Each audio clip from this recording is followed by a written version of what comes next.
Jacob was a good man. Jacob was called by God. Adonai called Jacob. He called him because Jacob was a good man. He did what he was supposed to do. He was called to this and he did it. We have the tendency to call Jacob a deceiver, right? Because of the name. Sometimes the word Jacob is called, it's used as a deceiver. But in reality, Jacob, his name does not translate as deceiver. His name translates as a substitute. And we're going to see that through the scriptures in this Torah portion that we're going to study today. Hi, my name is Pastor Gabriel Paredes, a pastor of the congregation Casa de Israel Yara here in Davenport, Florida. And we gather every Shabbat at 3:30. We gather at 3:30 because Shabbat is the day of God, is the day that He separated for us. We are a Hebrew roots congregation. We study the Hebraic roots of the word of Yeshua, our Messiah, of everything that we have in our hands, so we can understand in a broader way, without many biases, without the influence of culture, philosophy of man, but we go through the scriptures in the Hebrew content and in the Hebrew and the Hebraic atmosphere that was written. So we do that because it's important that we understand that Yeshua, our Messiah, which everybody calls him Jesus, Yeshua is our Messiah, and he was a Jew, he was a Hebrew. He was born in Israel and he was called from Israel to the nations. So, as we understand the surroundings of the life of Yeshua and the surroundings of the people of Israel, we will understand his goal, his teachings, and his actions. And to understand those things, we need to go back way back. Ancient Near East, Hebraisms, idioms, and all kinds of cultural and archetypal of that time. So if we can understand the way that the Hebrews were brought up as a nation and as a people, if we understand how the ancient Near East functioned by the time that the scriptures tells us the story of the people of Israel, then we're going to have a better understanding of what was going on in that time, instead of just going through in the imagination and going through things that comes to our mind, that we can interpret the scripture this way or that way according to our thoughts. But if you have a specific knowledge of what was going on in that time and why things happens the way they happens, due to the things that the culture and the society that they were living, then the scripture is going to open broader in front of our eyes, and then we can see better the life of our Messiah Yeshua. We as nations, we're not Jews. I'm not Jew. And I don't claim to be a Jew, and I'm not trying to be a Jew. I try to be an Israelite. I try to be part, an Hebrew, a part of the people of Israel. But to be part of the people of Israel, there's only one way that we, the nations, can come, is through the sacrifice of Messiah Yeshua. He opens the door. He opened the door so we can go and be part of the people of Israel. So if we understand why, how, and how is it that there's no other way that you can be part of this covenant, well, then when we understand it, then we're going to honor our God. We're going to honor the Creator. And we're going to understand what is His plan for the rest of the humanity and the rest of the nations that surround us, the people that are around us. You know, there's people around you that is part of Israel and they not even have a clue what it is. There's a lot of people around us that they need to know who Israel is, who is the people of God, and why, and how to become part of that people. It doesn't mean that when you become part of that people, you keep doing whatever you do as you do. You keep certain elements of your culture and your nations, but you come to God through His ways. You come back to God through the way He understands, and He taught us. He taught us through the Torah, through the people of Israel, especially through Yeshua. He taught us how to keep what belongs to Adonai as belongs to Adonai, and how to do things according to whatever the nations that we live. Give to Caesar what belongs to Caesar, give to God what belongs to God. It's pretty simple. But we, as a people, we become part of this covenant, and then we are holy. We separated. We're not the same as the other nations. In what regards, Pastor? You will ask, in what regard we're not the same? In regards of sanctity of worship, in regards of purity, the purity in regards of our body, in regards of actions and how we treat each other. Even Yeshua says, this is the way they're going to know you are my disciples, by the way you love each other. So those are the things that we have to understand so we can go back and walk the ways that Yeshua walked, that our fathers, the fathers walk. Abraham, Isaac, and Jacob's. Okay, so our congregation gathers. Oh, by the way, if this is the first time you're in our channel, please subscribe. Hit that button right there in your corner and hit subscribe, and then also hit the notification bell so you can receive our notifications of every time we upload any message or other messages. So we're here for you. We're here to serve you, and also leave a comment.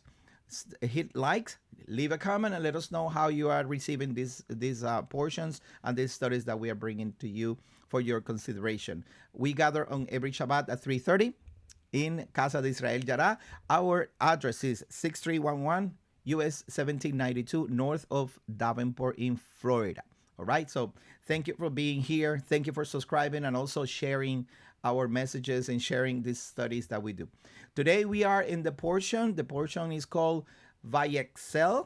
Vayetzei means and he went out. Vayetzei is about Jacob when he was sent by his father. Okay. Now I have to go back and I understand. And I want you to understand that Jacob was mistakenly presented as a deceiver, and Jacob was presented to us as he's the one that deceived other people. He fooled his brother, and he robbed the first birthright of his brother. But if we go through the scriptures, we will understand that he didn't do that. There was a promise already given to to Rebecca. Rebecca is the one who knew from the beginning who will serve the other. And I don't know if you remember the past portion that we studied, that Rebecca have two children in her belly. She was barren. She couldn't have children. And then Isaac prayed to God and let her be, have children. So she have two children in her belly. And those two children were fighting inside of her. And then God talks to her. Adonai talked to Rebecca and told her that those are two nations, and the elder will serve the younger. So when she received that promises, she knew from the beginning what was going on inside her belly. Esau, which is the firstborn, is a good man, but he was raised in between the Hittites and the Canaanites and Canaan. And in Canaan, he was influenced by the people of Canaan. Isaac, in his side, he was supposed to take care of his children and not let him go abroad, however he wants to go. And this is the problem with Isaac. Isaac committed a couple of mistakes, a couple of errors that those errors were he pays a high price for those errors. And the first price is that he loved his firstborn, and yet his firstborn didn't receive the birthright. He couldn't receive the birthright. So what happened with him? He chose Rebecca, and Rebecca married him, and he got her, and he bring her into his mother's tent, Sarah tent. So he has a good wife. She's good. She's a good woman, but she was barren. And then it was a famine in the area, and they have to go to the Philistines, and they live in the Philistine. And this is the first mistake he made. First, he said to the Philistine, to Abimelech, he said, "This is my sister." She was not his sister. She was his cousin first, and second, he was his wife. She was his wife. So instead of him telling the truth because he was afraid, he said that, and he was caught in the act of playing with her as a husband play with a wife. And that's first. Second, God told him, do not establish yourself within the Philistines. Just live as a Bedouin, as you know, you cannot establish your house there. Just stay there for a little while. I will bring you back to the land that I gave to Abraham. So instead of doing that, he established himself there, and he established his house, and he was prospered, and everything was going fine. But he was not supposed to stay there, but he stood there, and those are the kind of things that make him, he make those mistakes, and those he paid a price dearly. So now when he comes back after all the fight of the pastors, of the shepherds, there was fighting between the shepherds, and so he goes back to Beersheba and stays there. And that now he's in the land that God established, that is for him and his generations. Now he lives there, and then he started to enjoy the hunt of his son Esau. Esau was a bad man. He was going and gathering with the Hittites. He was marrying those women and bringing, pain and sorrow to the house. And he was going out and hunting and bringing that meat and cooking it and give it to Isaac. And Isaac was happy with what he was getting. And then he accepted his son for what it is. But he was not aware that his son was he was forfeiting, or he was giving away his birthright.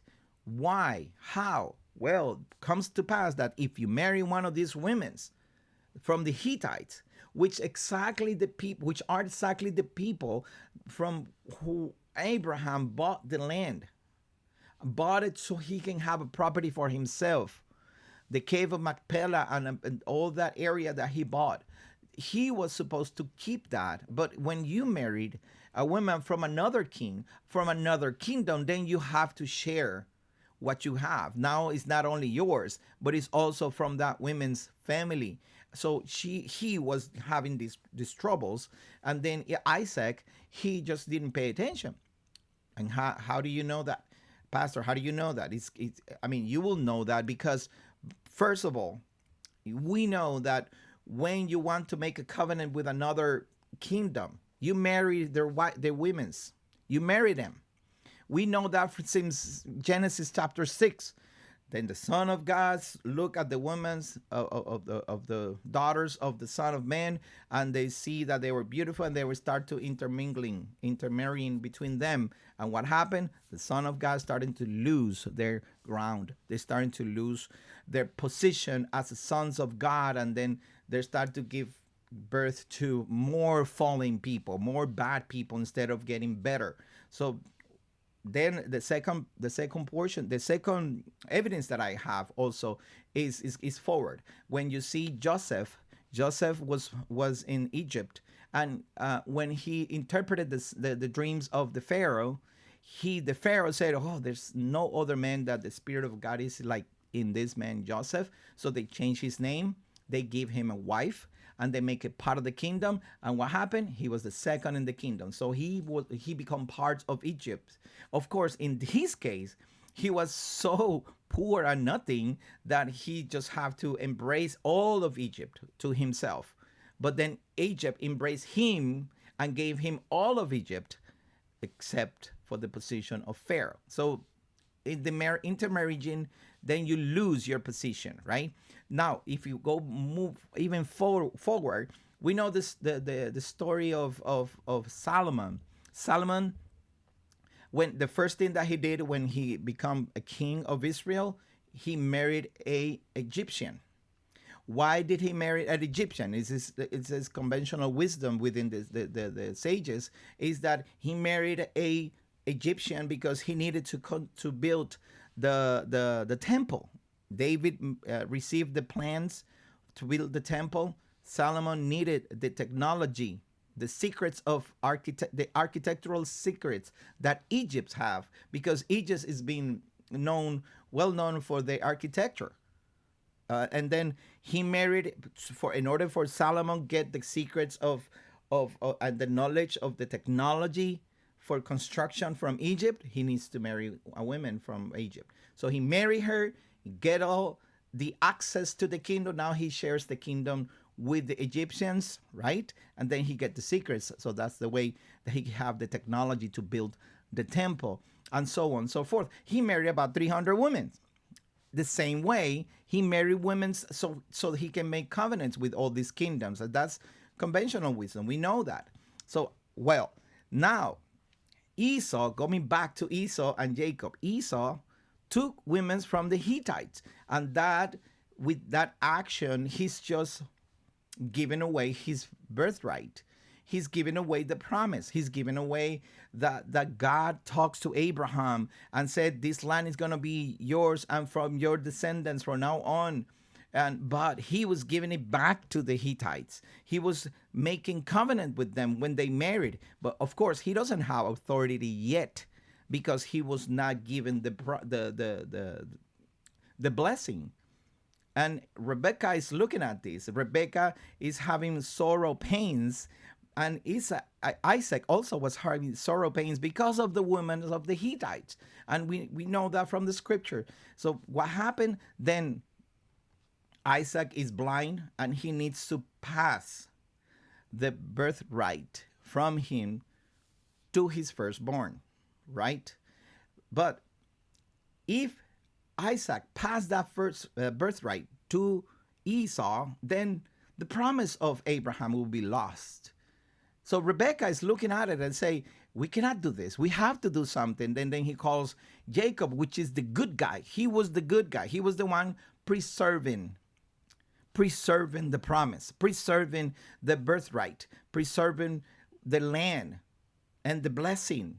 So now Jacob and Rebecca make this plan, and Rebecca said, if the curse is going to come, that curse come upon me, just do what I said. And he went to Isaac and received the blessing from Isaac, right? So now Jacob, instead of stealing something, he was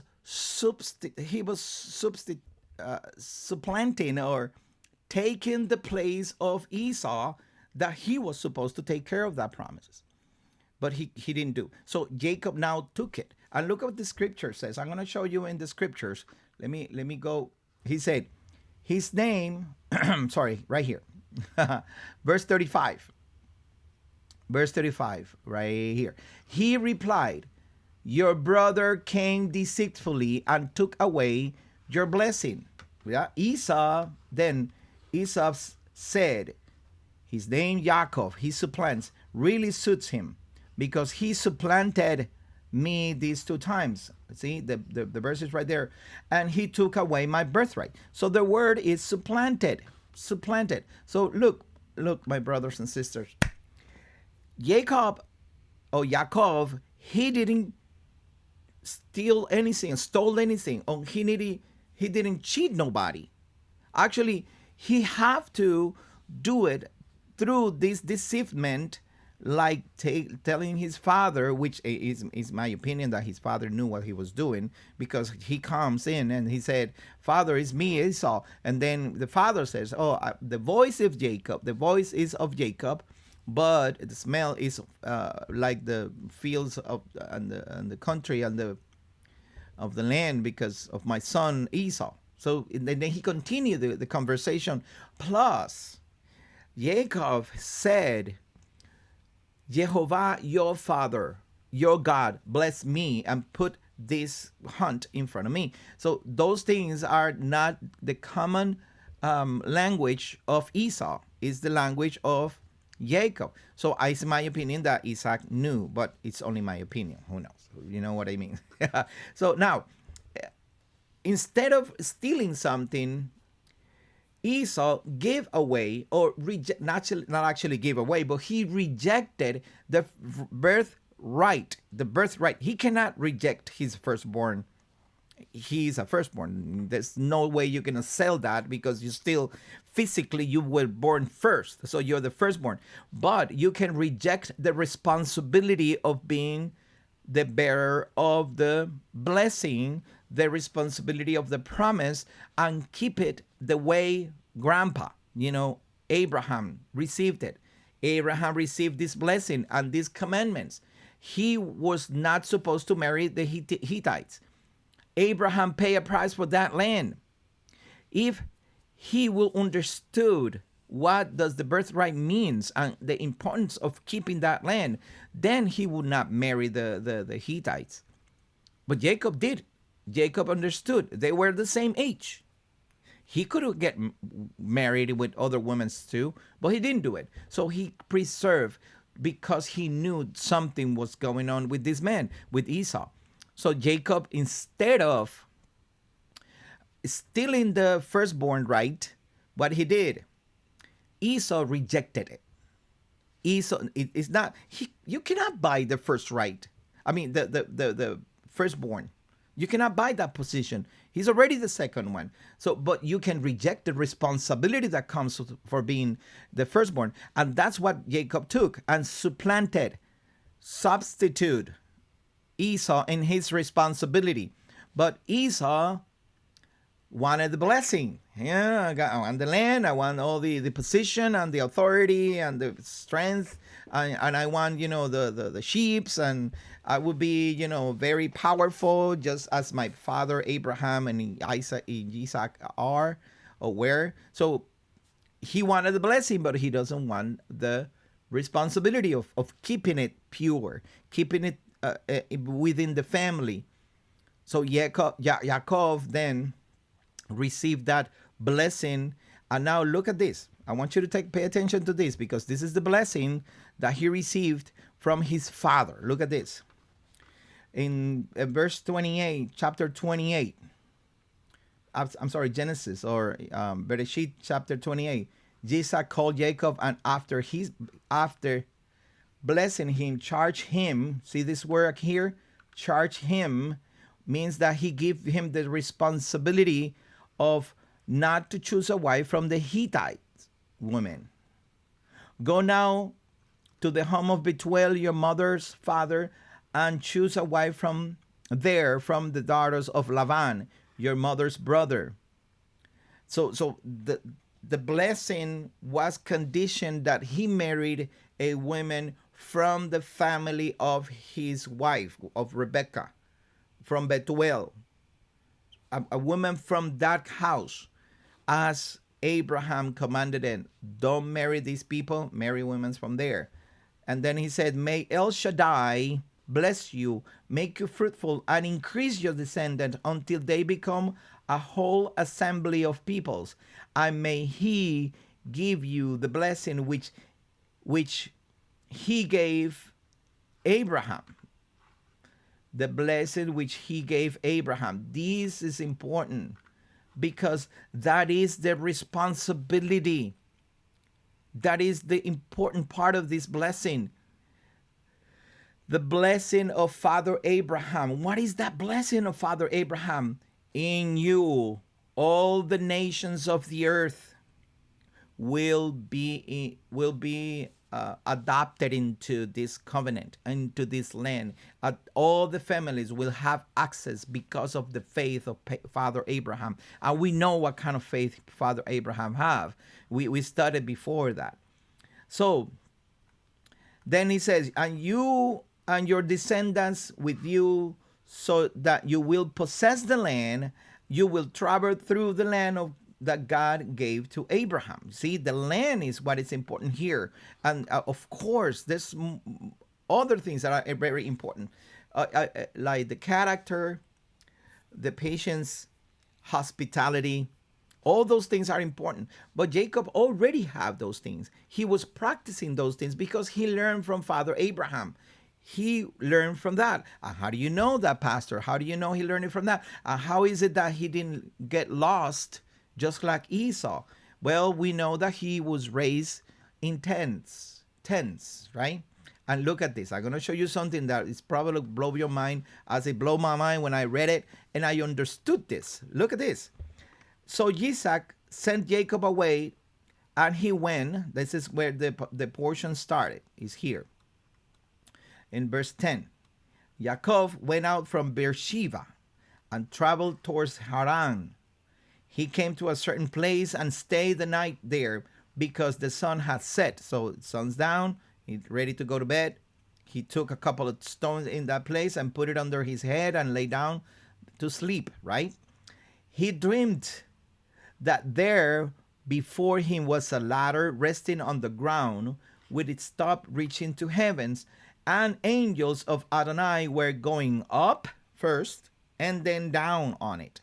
So there was messengers that were here on earth going to heavens to get the message and bring it down to the earth, right? Then suddenly Adonai was standing there next to him, and he said, actually, it's translated here as next to him, but he was on the top of the ladder. But look what Adonai says. I am Adonai, the God of Abraham, your father. Abraham, your father. But look at this. Let me underscore this. And the God of Isaac. But it doesn't say Isaac, your father. It says Abraham, your father. It doesn't say Isaac, your father. So what could it mean?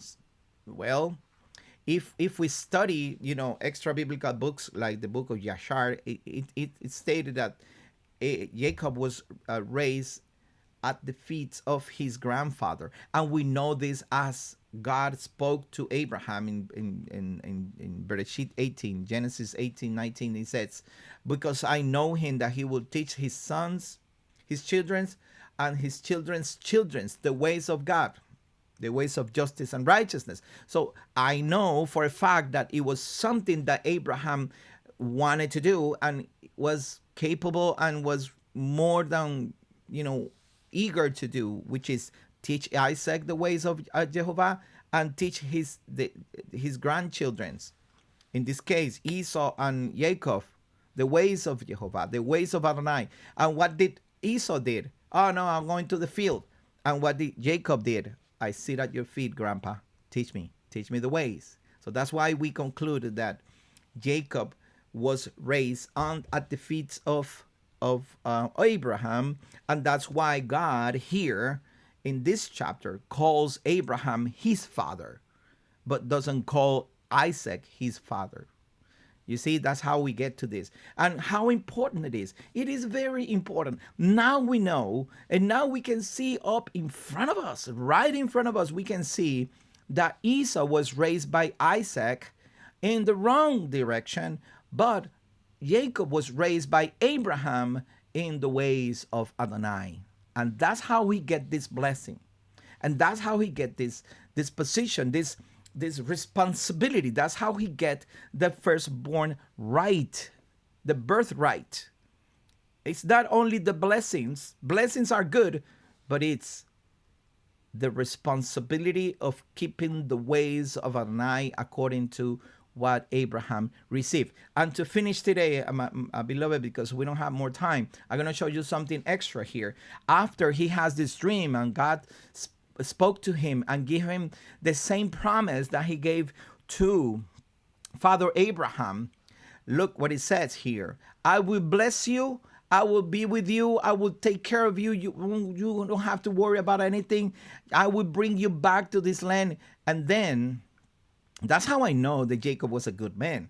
Then in verse 16 says, Jacob awoke from his sleep and said, truly Adonai is in this place, and I didn't know it. Then he became afraid and said, this place is fearsome. Oh my goodness.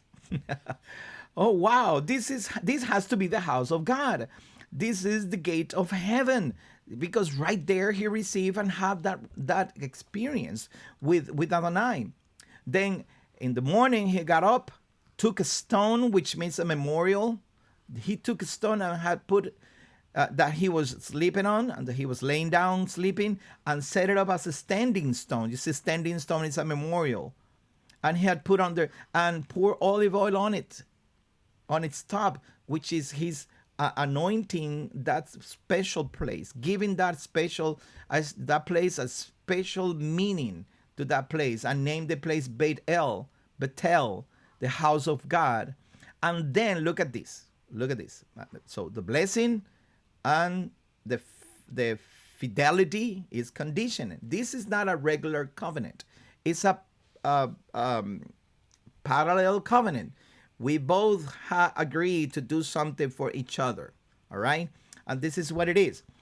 If God will be with me and will guard me on this road that I'm traveling, giving me bread to eat and clothes to wear, so that I return to my father's house in peace, then Adonai will be my God, and this stone which I have set up as a standing stone will be God's house.